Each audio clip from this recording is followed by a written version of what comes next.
मच्छिंद्रनाथांचे दिव्यदर्शन. मच्छिंद्रनाथांचे आगमन झाल्यावर अनेक भूते त्या देवतेच्या दर्शनासाठी आलेले असतात. पण जेव्हा त्यांनी मच्छिंद्रनाथांचे तेजस्वी रूप पाहिले तेव्हा त्यांना वाटले की हा कोणी सामान्य पुरुष नाही तर अत्यंत सामर्थ्यवान सिद्ध आहे.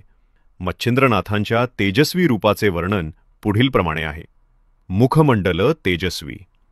त्यांच्या मुखावर बाल सूर्याच्या किरणांप्रमाणे तेज झळकत होते. भाळावर शेंदूर, कपाळावर टिळा व त्यावर चंदन शेंदूर लावलेला पूर्ण विभूतीयुक्त चेहरा, कर्णांमध्ये रत्नमुद्रिका, कानात मौल्यवान रत्नजडित कुंडले जणू त्या वस्तीतच प्रकाश पसरवत, जटांमध्ये सुवर्णमाला, त्यांच्या जटांमध्ये सुवर्णगुणी रचना गुंफलेली होती. नेत्र तेजस्वी, त्यांच्या डोळ्यात सूर्यसारखे तेज, समदृष्टी असलेली नजर, जणू संहारक कृतांताचा आभास. शरीर सौष्ठवयुक्त, आजानुबाहू, बलशाली बाहू, विशाल छाती, तेजाळ अंगकाठी.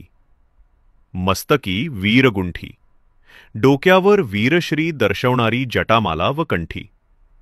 कंठी व ज्ञानशृंग, पाठीवर कंठी, ज्ञानशृंग, वस्त्रे गाठ बांधलेली.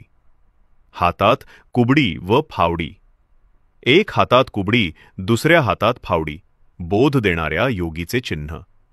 रुद्र समान तेजस्वी, त्यांचे रूप 12व्या रुद्रासारखे तीव्र आणि योगींच्या मध्ये सर्वश्रेष्ठ वाटणारे.